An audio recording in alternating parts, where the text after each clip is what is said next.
Olá, bem-vindos à nossa segunda aula. E nesta aula nós conversaremos sobre a classificação das constituições. Quando nós pensamos nas várias formas de classificar uma constituição, acredito que vocês já tenham visto sobre elas, mas é sempre importante relembrar, sempre importante pensarmos, como nós podemos conceituar classificar as constituições existentes, né? Então, nós temos vários critérios para classificar uma constituição. E vamos tratar dos principais critérios e das principais formas de realizar essa classificação. A primeira maneira, né, é a classificação quanto à forma, né, quanto à maneira como essa Constituição existe. Quando nós olhamos a classificação quanto à forma, ela é dividida em constituições escritas ou constituições não escritas. Então, a primeira classificação, constituição escrita, também chamada de instrumentais ou instrumental, e a constituição não escrita, também chamada de costumeira ou consuetudinária, né? Qual é a diferença entre uma Constituição escrita e uma Constituição não escrita, né? As constituições escritas, elas são formadas por um conjunto sistematizado, organizado e corporificado em um único documento, que é o exemplo da nossa Constituição. A nossa Constituição é um exemplo de uma Constituição escrita, porque a ordem constitucional está reunida, né, organizada em um único documento, que é a nossa Constituição Federal. As constituições não escritas, e aí muito cuidado, porque a nomenclatura leva a esse erro, não quer dizer que ela não seja escrita, né? As constituições não escritas são escritas. O ponto é que elas não são reunidas em um único documento. Nós temos regras de natureza constitucional, regras que organizam o Estado e prevêem direitos fundamentais espalhadas em várias normas. Então, o que não existe é essa unificação nas não escritas. E o exemplo mais falado sobre uma Constituição não escrita é a Constituição inglesa, né? Então, essa é a distinção. As constituições escritas, elas são reunidas, um texto constitucional, uma ordem constitucional reunida, corporificada em um único documento, e as constituições não escritas possuem regras de natureza constitucional. Quais são essas regras de natureza constitucional que nós comentamos? Que prevêem direitos fundamentais e também organizam o Estado, mas elas são regras espalhadas em vários atos normativos, em várias normas, elas não estão reunidas em um único lugar. Então, essa é a primeira classificação. Segunda classificação que nós temos é a classificação quanto à origem, né? E aí, quanto à origem, nós temos alguns nomes, alguns mais comuns, outros menos comuns. Vamos refletir sobre eles, né? As constituições, quanto à origem, elas podem ser outorgadas, promulgadas, cesaristas ou bonapartistas ou pactuadas, que é a quarta. As pactuadas também são chamadas de dualistas. Então, quanto à origem, nós temos quatro tipos de constituição. Ou ela é outorgada, ou ela é promulgada, ou ela é cesarista, ou ela é pactuada, né? Esses são os exemplos, né? Os tipos de constituição nessa classificação. Qual é a característica de cada uma delas, né? As constituições outorgadas, elas são constituições impostas unilateralmente, certo? Então, nós temos um agente revolucionário, nós temos um momento repressor, totalitário, e essa Constituição não passa por um processo de validação democrático. Ela é imposta, estabelecida por uma única pessoa, e normalmente essa pessoa é quem manda, é quem realiza a gestão. As constituições outorgadas, ou seja, as constituições impostas unilateralmente, elas são chamadas de cartas. Carta constitucional é o termo comum utilizado para esse tipo de constituição. E aqui cabe uma ressalva que alguns doutrinadores colocam, comentam, outros não, de uma crítica à utilização do termo Carta Magna para se referir à Constituição Federal, à Constituição atual, inclusive. E a explicação é a seguinte, né? Chamar a nossa Constituição, que é uma Constituição fruto de um regime democrático, de Carta Magna, é um reducionismo do seu valor, porque ela foi promulgada, ela não foi outorgada, e tecnicamente a gente chama de carta as constituições outorgadas, e por mais que seja uma lembrança da Magna Carta de 1215, é, o que a gente tem hoje, né, na pós-modernidade, compreendido como Constituição, é muito mais do que foi a Magna Carta de 1215. A Magna Carta de 1215 foi um acordo. Claro, é uma gênese constitucional, sem sombra de dúvidas, um termo muito importante do ponto de vista da construção da teoria dos direitos fundamentais. Mas hoje, uma Constituição, ela traz mais coisas do que trazia ou do que fazia a Magna Carta de 1215.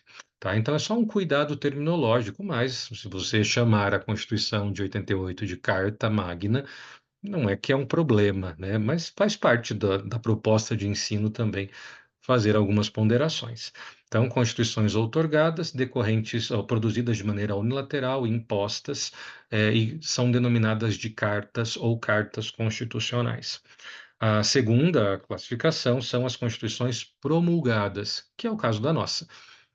Constituições promulgadas são aquelas frutos de um regime democrático que são votadas, que participam de algum tipo de movimento popular para serem aprovadas ou para escolher representantes para produzi-las, sabe? Então, essa é a tal da Constituição promulgada.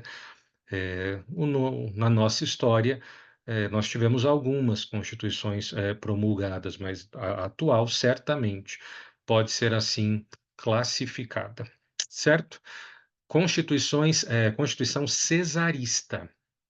A Constituição cesarista ou bonapartista, ela fica no meio, entre uma outorgada e entre uma promulgada. Como assim? Ela não é propriamente outorgada, mas existe um regime totalitário. Mas ela passa por uma maquiagem, por um processo de validação popular, muito entre aspas, que na verdade nunca foi uma validação popular. É só para dar ares de democracia, sabe? Então, as constituições cesaristas, elas são formuladas por um imperador ou por um ditador, por um líder totalitário, e elas são levadas posteriormente a um referendo popular. Elas são levadas a uma votação popular, e essa votação popular seria a validação social, no sentido da sociedade, para a validade, né, para a produção de efeitos desse texto. E aqui, claro, quando a gente fala de uma Constituição cesarista, não dá para afirmar que todas as constituições cesaristas passam por um processo de validação mentiroso. Em alguns casos, certamente, mas pode ser, né? Não tem como colocar aqui termos em absoluto, ainda mais em direito, ainda mais falando das complexidades das realidades globais. Pode ser que haja um líder de viés totalitário que produza uma Constituição e submeta essa Constituição à votação, a referendo popular e, de fato, respeite a decisão do povo. É difícil, mas pode ser que sim. Então, a cesarista, ela fica nesse meio termo entre uma promulgada pura e uma outorgada pura. Liderança totalitária produz uma Constituição e submete essa Constituição à votação popular, a referendo popular. E, por fim, nós temos as constituições pactuadas. Como o próprio nome diz, a Constituição pactuada ela é fruto de um grande acordo, ela é fruto de um pacto. Nós temos mais de uma fonte de poder, e essa fonte de poder é, conversa com uma outra fonte de poder relevante e eles fazem um ajuste, eles fazem um acordo entre eles e produzindo um texto de caráter constitucional que organiza Estado, prevê direitos fundamentais, né? Não é uma Constituição comum atualmente, né? Mas ela já foi comum num período da Idade Média, por exemplo. A Magna Carta de 1215, que acabamos de comentar, é um exemplo de Constituição pactuada. Constituição pactuada. Por quê? Porque se nós pegarmos o aspecto histórico, né, a circunstância histórica sobre a qual a Magna Carta foi produzida, nós temos uma Inglaterra que era conduzida pelo rei John, que nós chamamos, né, João sem terra, e aí o rei John ele percebe que por conta de inúmeros fatores, questões econômicas, a população sofrendo, vários reveses, né? eh, Havia uma insatisfação muito forte do povo em relação ao monarca. E ele muito inteligentemente percebe essa dinâmica e também observa que há uma nova liderança eclodindo naquela sociedade. E essa nova liderança é uma nobreza. E é uma nobreza que, inclusive, passa a inflamar essa população e começa a ter força. E o rei João, ele percebe que essa força ela está ganhando velocidade, ganhando ritmo, e esse ritmo tem se aproximado dele cada vez mais. Então, mais do que depressa, ele chama essas lideranças nobres para conversar. Isso ocorre em julho, meados de julho de 1215, e aí eles conversam e produzem esse texto chamado Magna Carta, que é um grande acordo entre os dois. Qual era o acordo, né? Falando em linhas muito gerais, É, o rei abre mão do seu poder absoluto, se submetendo, por exemplo, à decisão ou à interferência dos nobres, né, ou à própria lei. Ele aceita reduzir o tamanho do seu poder, em contrapartida, os nobres juram apoio, se comprometem a dar apoio ao monarca e assim ele permanece seguro na sua função. Então, isso é uma constituição pactuada, uma constituição cujo Estado, na figura do seu governante primeiro, principal, identifica outros elementos de poder, outras pessoas que exercem um poder muito forte naquela sociedade e essas pessoas se reúnem para produzir um grande acordo. E um texto a partir desse grande acordo, unificando todos desses interesses, né? Tudo bem? Então, essa é a classificação da Constituição quanto à origem. Próxima categoria de classificação é quanto à estabilidade. E aqui nós temos uma classificação que é muito cobrada, né? A diferença entre as constituições rígidas, flexíveis, superrígidas, né? Enfim, o que significa a classificação quanto à estabilidade? Aqui nós estamos falando de uma classificação que observa a possibilidade ou impossibilidade de alteração da norma constitucional. Ok?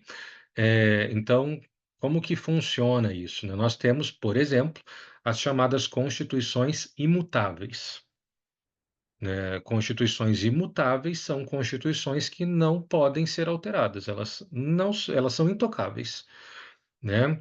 Temos, além da Constituição imutável, as chamadas constituições flexíveis.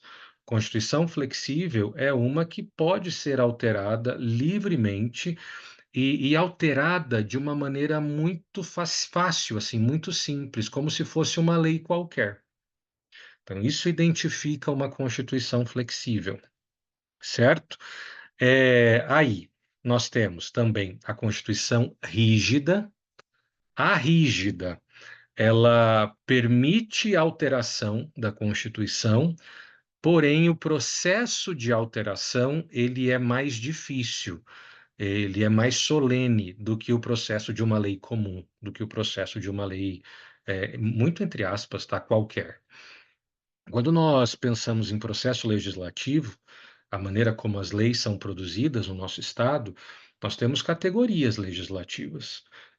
E sem sombra de dúvidas, a emenda constitucional, que é o nome que nós damos para a forma de alterar a Constituição, ela exige uma forma de votação que é muito mais difícil do que a alteração ou criação de uma lei complementar, de uma lei ordinária, em que nós estamos trabalhando com maiorias absolutas e maioria simples, né? Na emenda constitucional, para ela ser aprovada, nós temos que ter uma maioria de 3/5 da totalidade dos membros daquela casa. Nós temos que lembrar que o nosso legislativo federal, ele tem 2 casas, ele é bicameral, né. Então ele tem o Congresso Nacional, ele é composto pelo Senado Federal e ele é composto pela Câmara dos Deputados. Então, qualquer projeto de norma vai passar pelo Congresso Nacional, pela Câmara dos Deputados e pelo Senado Federal. E existem votações que são bastante simplificadas, como é o caso de uma lei ordinária. A Constituição exige 2 votações em momentos diferentes, em dias diferentes, sessões legislativas diferentes, então uma votação em cada dia, em cada sessão, sendo que nas 2 votações precisa ter uma aprovação com maioria de 3/5 da totalidade dos membros, independente deles estarem presentes ou não. Tem que ser 3/5 do todo.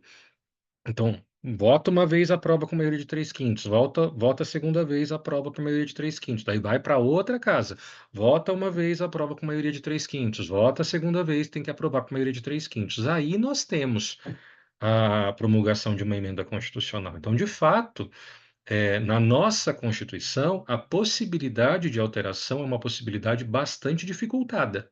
Dificultada pela própria Constituição, lá no artigo 60, parágrafo 2º, que vai falar sobre a emenda constitucional. O artigo 60 fala da emenda constitucional e o parágrafo 2º do artigo 60 vai tratar do quórum de votação, como que essa votação tem que acontecer. Então, pensando na classificação, né? As constituições rígidas, elas permitem mudança, permitem alteração, só que essa alteração, ela vai acontecer por um procedimento mais rígido, né? Mais difícil.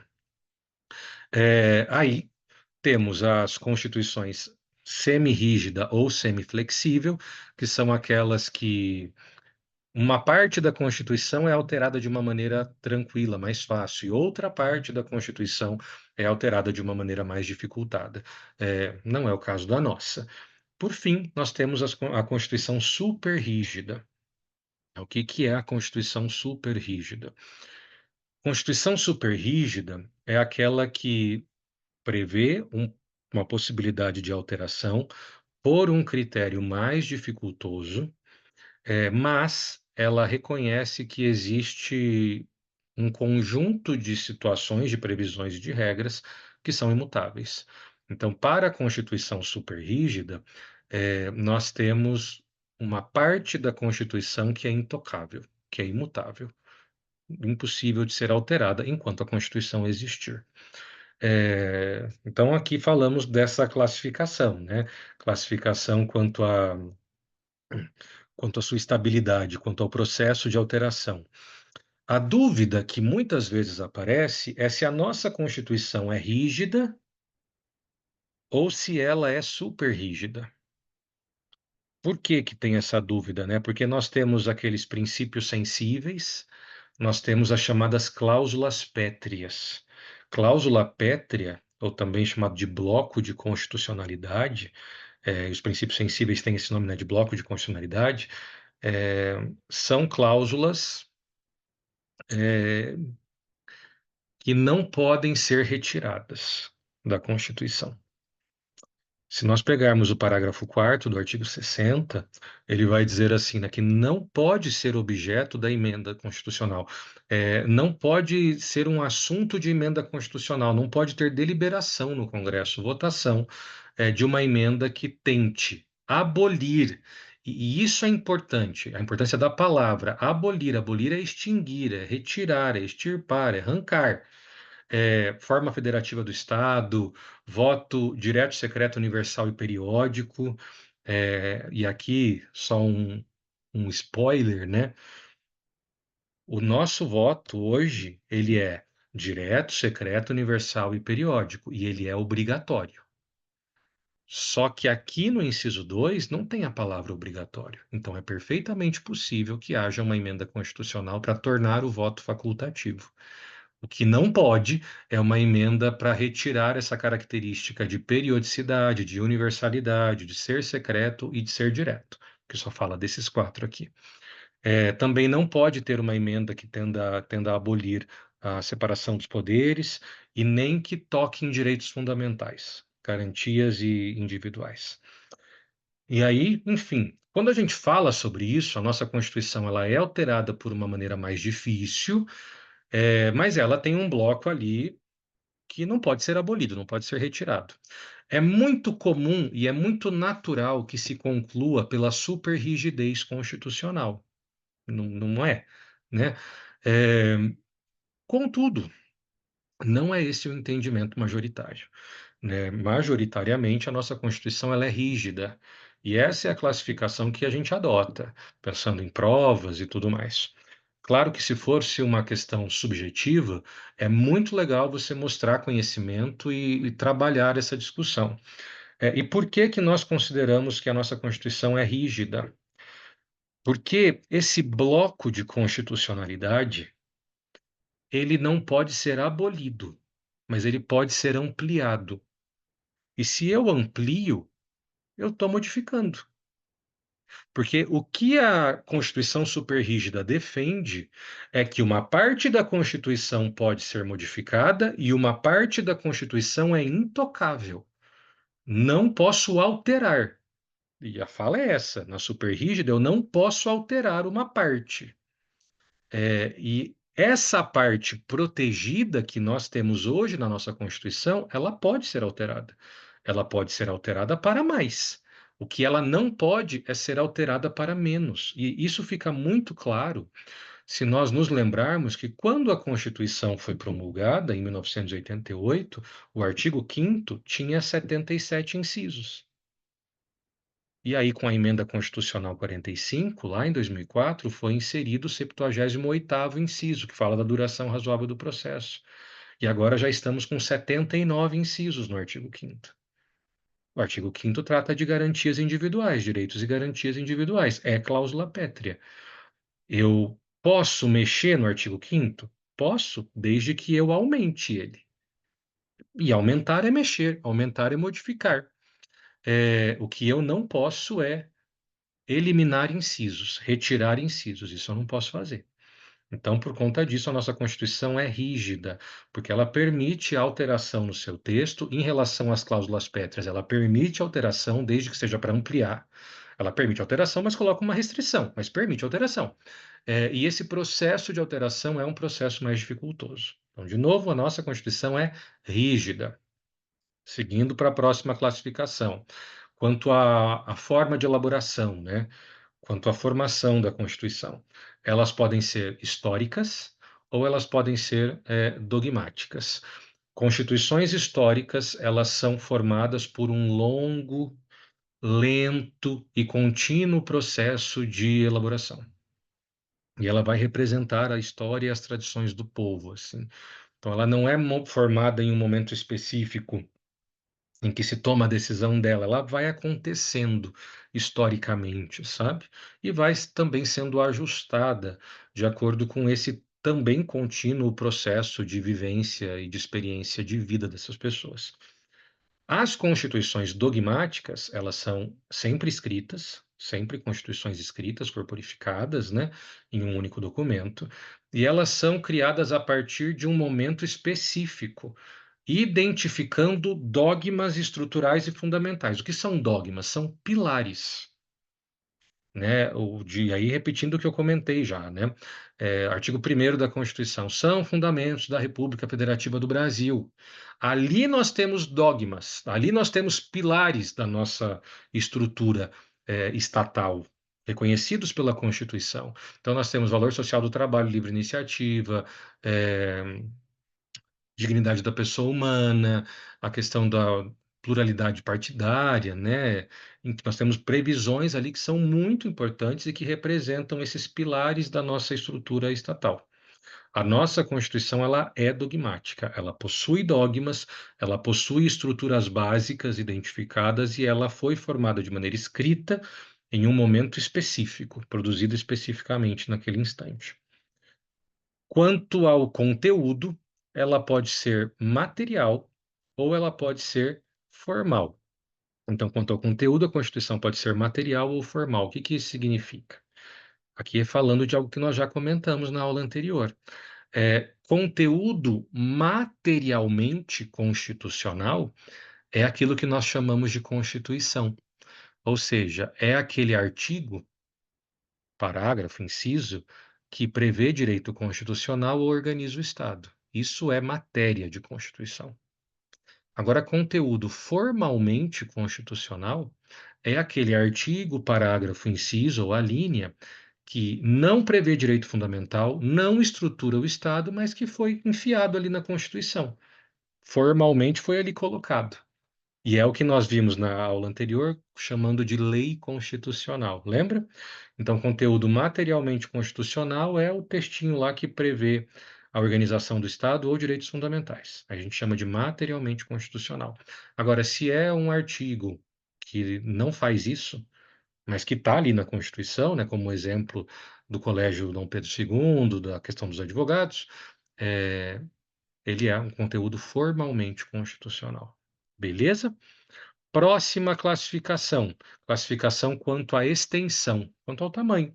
As constituições podem ser sintéticas, quando elas são pequenininhas, ou elas podem ser analíticas, quando são extensas, né, prolixas, amplas. Nossa Constituição, 250 artigos, mais de 100 emendas, né? É certamente uma Constituição analítica. Já caminhando para o final, nessas classificações, né, mais duas classificações, nós temos a Constituição Garantia, que é uma Constituição assim identificada que busca prever e garantir liberdade e limitar o poder do Estado e a sua intervenção sobre as pessoas.